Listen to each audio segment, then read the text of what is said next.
우리 다 같이 인사 한번 하고 말씀 나눌까요? 할렐루야.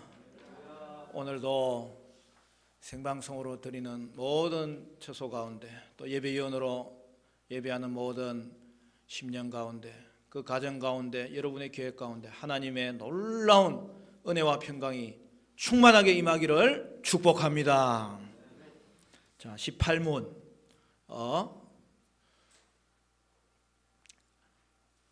소요리 문답 우리 읽고 그 다음에 답은 여러분 같이 하고 영어도 써 있어요. 영어로 하는 분은 영어로 하시고 같이 보겠습니다. 18문 사람이 타락한 상태에서 죄에는 몇 종류가 있습니까?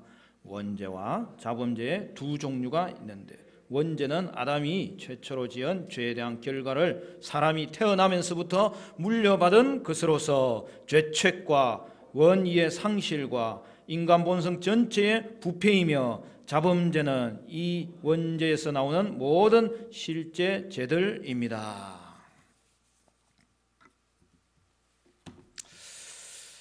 여러분 우리 속담에 콩 심은 데 콩 나고 파 심은 데 팥 난다는 속담이 있습니다. 여러분 그런데 이것은 인간의 이 타락한 상태에도 그대로 적용되는 그러한 내용이에요. 여러분 인간은 아담의 그 첫 범죄의 결과를 그대로 물려받는 거예요. 여러분 사람의 본성이 어떻습니까? 사람의 본성은 죄된 본성이에요. 죄성을 가지고 있다는 사실이죠. 인간은 태어나면서부터 죄악된 상태가 되었다는 사실이죠. 우리는 이것을 원죄라고 하는 거예요. 오리지널 신이에요. 그리고 인간은 이 원죄로 인하여서 살아가면서 모든 실제적인 죄악들을 또한 짓게 된다는 사실이죠. 우리가 17문에서 살펴본 것은 뭐예요? 첫 범죄의 결과가 죄와 비참의 상태다 그렇게 확인했습니다. 그리고 이제 오늘 18문은 타락이 몰고 온 이 죄성이 무엇인지를 말하고 우리가 다음에 살펴볼 19문은 타락이 몰고 온 이 비참이 무엇인지에 대해서 말하고 있는 거예요. 여러분 18문 질문이 뭐라고요? 사람이 타락한 상태에서 죄에는 몇 종류가 있습니까? 사람이 타락한 상태에서 이 죄의 상태는 어떤 것인지를 구체적으로 묻는 거예요. 그에 대한 대답이 뭐죠? 우리 다 같이 한 번 더 합니다. 대답 시작. 원죄와 자범죄 두 종류가 있는데 원죄는 아담이 최초로 지은 죄에 대한 결과를 사람이 태어나면서부터 물려받는 것으로서 죄책과 원의의 상실과 인간 본성 전체의 부패이며 자범죄는 이 원죄로부터 나오는 모든 실제 죄들입니다. 아담의 후손인 모든 사람은 처음부터 원죄라는 씨앗을 가지고 태어난다는 거예요. 원죄를 가지고 태어난 사람은 자라면서 이 원죄도 자라는 거예요. 그래서 실제적인 죄를 짓는 그 결과를 낳습니다. 그러므로 죄의 종류는 두 가지라고요. 먼저는 뭐라고요? 원죄. 두 번째는 자범죄, 즉 스스로 짓는 죄를 말합니다. 그러므로 인간은 성장하면서 생각하는 것이나 말하는 것이나 행동하는 것에서 적극적인 죄의 현상이 드러나는 거예요. 먼저 죄 중에서 원죄에 대해서 살펴봅시다. 사람들은 두 종류의 죄, 원죄와 자범죄를 짓는 거예요. 우리는 내면 상태 때문에 죄를 짓고요. 또한 겉으로 행하는 것 때문에 죄를 짓는 거죠. 우리는 악한 일을 행할 뿐 아니라 존재 자체가 이미 악한 상태에 있다는 것이죠.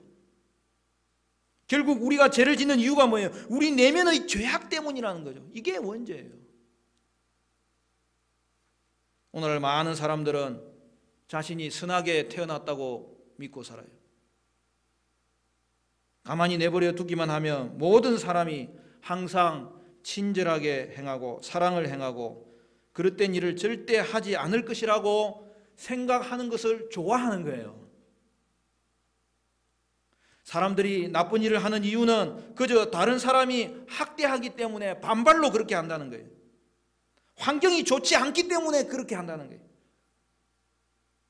모든 아이가 삶을 시작할 때는 좋은 사람이었지만 가난하거나 좋은 부모 밑에서 교육을 받지 못해서 무례해지고 악한 일을 행한다고 보는 것입니다. 그러나 그렇게 믿고 싶을 뿐이지 그것은 사실이 아닙니다.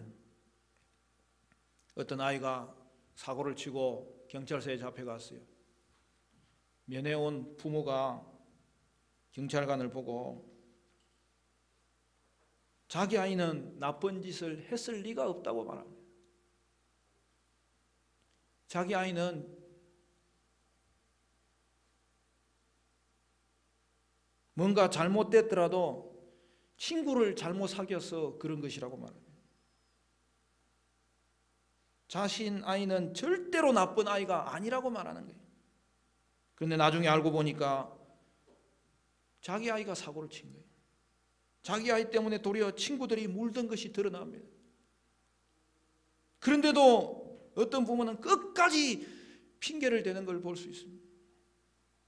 다소 극단적인 예일 수 있지만 여러분, 우리는 우리 자신이 죄된 본성을 가진 사람이라는 것을 결코 잊어서는 안 됩니다. 여러분, 전통적으로 유교에서는 성선설이 있고 성악설이 있었습니다. 맹자는 사람의 본성이 근본적으로 착하다는 성선설을 주장했고, 이에 반해서 순자는 사람의 본성이 근본적으로 타고날 때부터 악하다고 주장하는 여러분 성악설을 주장했습니다. 본성이 선하고 본성이 악하다고 판명한 것이죠. 그래서 맹자는 인간의 본성을 도덕성으로 봤어요. 그런데 순자는 이 감정이나 욕구 같은 자연성을 본성으로 보았기 때문입니다. 맹자는 사람의 본성이 하늘에서 선하게 주어졌기 때문에 천일합일의 가능성도 있다고 하였습니다. 반면에 순자는 하늘과 사람은 서로 완전히 나누어져 있는 것이기 때문에 천인상분의 입장에 서 있었고, 그러므로 그는 사람의 본성은 후천적인 교육을 통해서, 경험을 통해서 교화되어야만 된다고 주장했던 것이죠. 그러면 기독교의 입장은 뭡니까? 기독교 신앙은 성악설에 가깝죠.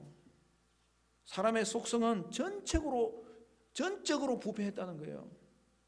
근데 여러분, 그것도 단순한 성악설이 아니라 부패한 사람의 속성은 교육하거나 설득하거나 감시하거나 억압을 통해서도 통제할 수 없다고 보는 이 비관적인 성악설의 입장이 기독교 신앙인 것입니다. 성경은 결코 인간이 선하게 태어났다고 가르치지 않아요. 아담의 범죄는 모든 사람을 죄의 상태로 몰아넣었어요. 그러므로 인간은 태어날 때부터 내면의 죄성을 가지고 태어나는 거예요.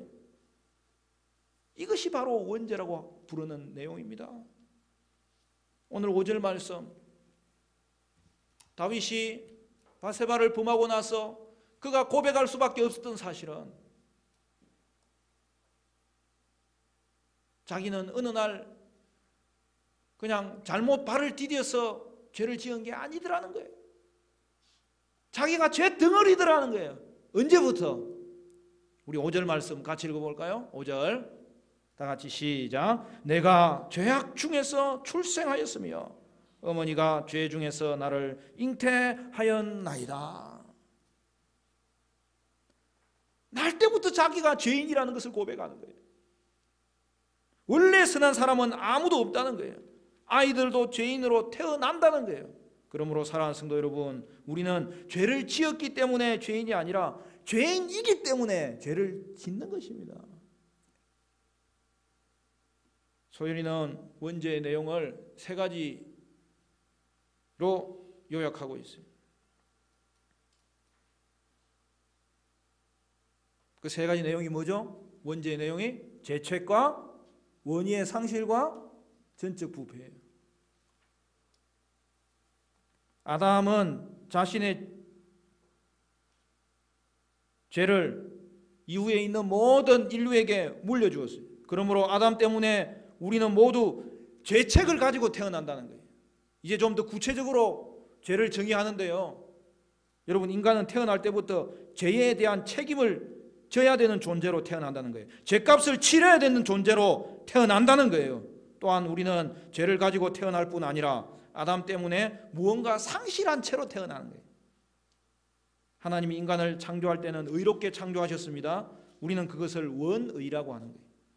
그러나 아담이 죄를 짓기로 선택할 때에 하나님이 주신 원의를 잃어버렸어요. 그러므로 더 이상 하나님을 기쁘시게 할 수 있는 것은 그 어떤 일도 할 수 없게 되었어요. 하나님께 그릇된 일만 행합니다. 이것이 원의의 상실입니다. 따라서 모든 인간은 하나님 앞에서 죄책을 가지고 태어나고 하나님을 기쁘시게 하는 일을 할 수 없는 그러한 모습으로 이 땅에 존재한다는 사실이죠. 또한 우리는 아담의 죄 때문에 우리의 본성 전체가 부패하였습니다. 죄는 모든 부분을 손상시키는데요, 우리의 몸을 망가뜨려요. 그래서 아프고 병들고 늙게 만드는 거예요.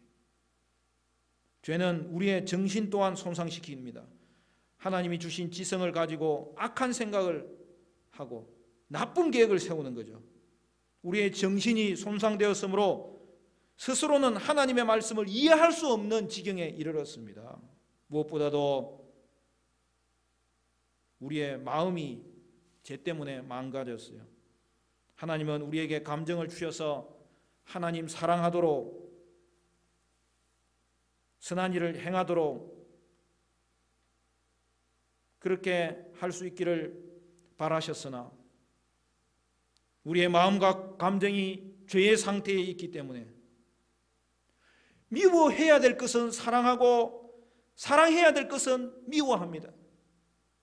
하나님이 하지 말라고 하는 것은 즐거워하고 그것을 하기를 바랍니다. 기도하는 것과 교회 가는 것, 다른 사람을 위해서 좋은 일을 하는 것은 자꾸 꺼려하는 것입니다. 우리의 마음이 악하여서 그릇된 일을 위해서 우리의 감정을 이용하게 되는 것입니다. 여러분, 죄가 또한 우리의 의지도 손상시켰어요. 이제 우리는 죄를 짓는데 우리 자신의 의지로 죄를 행하는 거예요.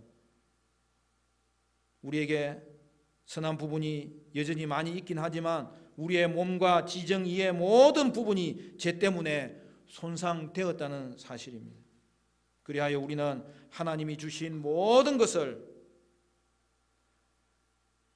하나님 섬기는 데 쓰는 대신에 죄를 짓는 데 사용합니다.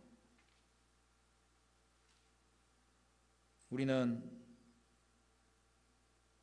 우리의 본성 자체가 부패된 것, 우리 본성 자체가 오염된 것을 볼 수 있어야 됩니다. 이것을 우리는 인간의 전적 부패라고 하는 것입니다. 그러므로 사랑하는 성도 여러분, 우리는 자신을 변화시키기 위해서 스스로 할 수 있는 일이 없어요. 우리의 상태는 절망적이에요. 변화되거나 달라질 수가 없는 거예요. 요약하면 우리는 아담의 죄 때문에 죄를 가지고 태어나고 하나님을 기쁘시게 하는 원의는 없어졌고 본성 자체는 죄로 인하여 부패하고 손상된 채로 태어난다는 것입니다. 그러므로 사랑하는 성도 여러분, 우리에게는 구원자가 얼마나 필요한지 몰라요. 그 구원자는 바로 예수 그리스도이십니다. 그런데 하나님은 우리가 우리 힘으로 할 수 없는 모든 일을 할 수 있는 분, 구원자 예수 그리스도를 우리에게 보내주셨다는 사실을 우리가 알기 때문에 우리는 이 사실을 생각할 때마다 얼마나 감사하고 또 감사한지 모르는 것입니다. 이제까지 우리는 원죄에 대해서 살펴봤는데, 그러나 여러분, 이것은 죄악의 한 부분에 불과합니다. 죄악의 다른 부분은 우리가 악한 일을 계획하고 실제로 죄를 행한다는 사실이죠.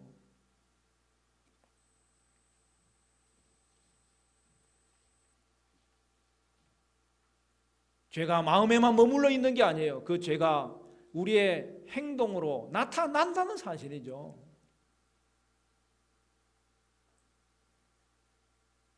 저와 여러분은 매일매일 죄를 짓는다는 것이죠. 아담과 같이 우리도 하나님께 불순종하는 길을 선택합니다.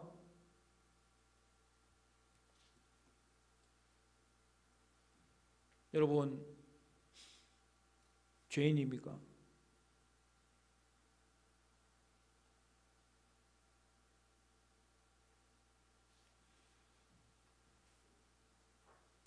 사람들은 다른 것은 몰라도 자신이 죄인인지에 대해서 물어보는 것을 꺼려합니다.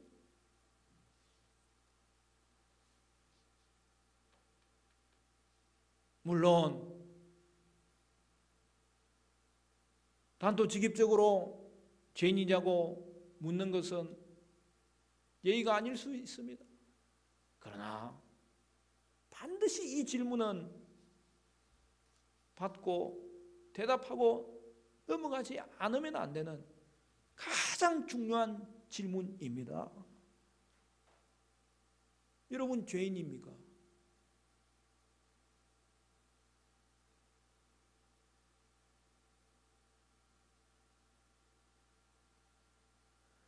그 표현이 공손하든 직설적이든지 간에 우리는 이 질문만큼은 서로에게 물어야 되는 것이죠. 그것은 이 땅에 사는 모든 사람들에게서 예외가 없는 것입니다. 우리가 사랑하면 사랑할수록 이 질문에 대해서 물어야 되고, 서로가 물어야 되고, 서로가 정직하게 답해야 되는 것입니다.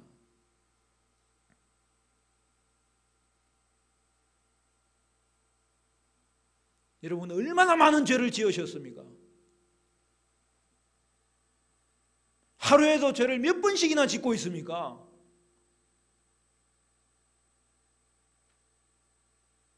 물론 이것은 영적인 부분에 대한 점검이에요. 그러나 본질적인 질문이에요.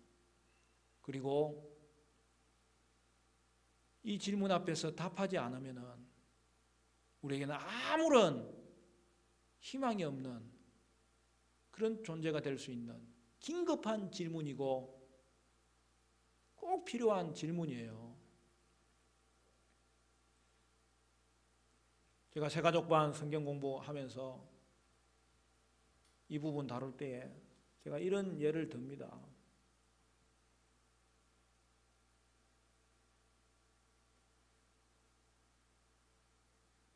여러분, 우리가 평생 동안 매일 하루에 한 번씩만 죄를 짓는다고 해도 우리는 매우 죄 많은 죄인이라는 것을 잊지 않으셔야 됩니다.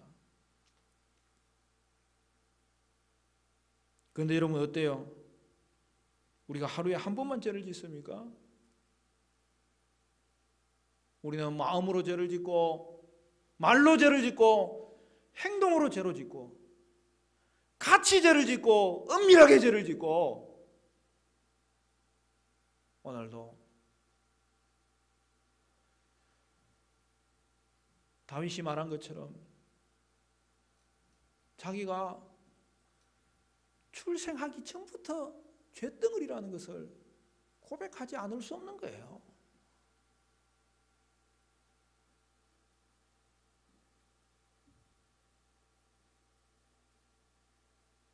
다 줄여서 여러분, 하루에 한 번만 죄를 짓는다고 생각해 봅시다. 두 번 짓는 거 제가 다 없애드릴게요.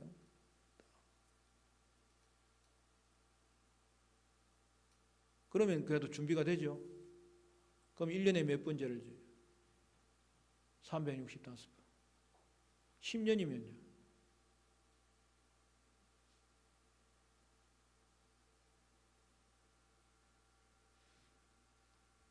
벌써 몇천 번은 죄를 짓고 평생 동안에 몇만 번은 죄를 짓습니다.